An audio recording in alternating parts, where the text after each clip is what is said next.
I was born to a family of Australian winemakers that had moved over here, with 3 older sisters who couldn't be more excited when I was born. Soon after Colby was born, we got the 3-letter word, we call it, that somewhat changed our life, which was CHD, congenital heart disease. He was in, I believe, 1st grade.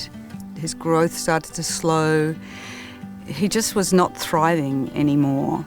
And it was after that that we found out that he had a badly deformed aortic heart valve. That first surgery they did tried to repair his valve. Watching him being wheeled into surgery is not an easy thing to do. Colby went back for regular checkups. That's when we got the news that the surgery was not a success.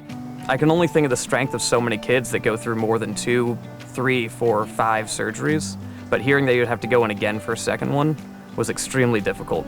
Working with our cardiologist, we decided that the best course of action was for Colby to have the Abbott mechanical heart valve. We knew that he could live somewhat of a normal life.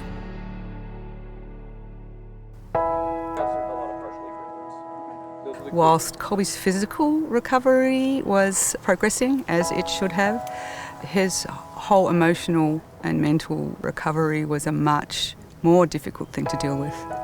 He went into a pretty deep funk.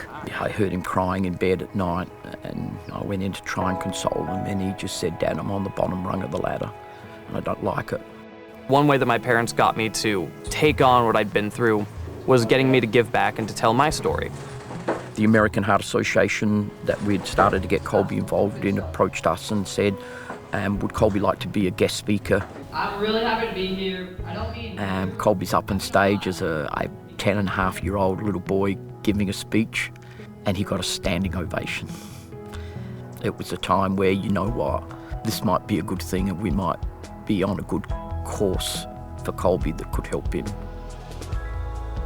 You know, one day he hit on the, Mum and Dad, we're a winemaking family. Why aren't we making a wine that helps kids like me? So we set off to buy some grapes, and we were going to make 2 barrels of wine and raise $500, and Colby had the biggest smile on his face. The rest is kind of history, from wanting to raise $500 to make us all feel good to, at the moment, closing in on the $2 million mark is a pretty amazing achievement. And so I am so firstly thankful to the people who made the valve that I have possible, but there's still more to be done. And so I love to do what I can to improve and fundraise for new research and technologies to make the next kid's life easier. And so every bit of this story is my desire to give back for the next kid.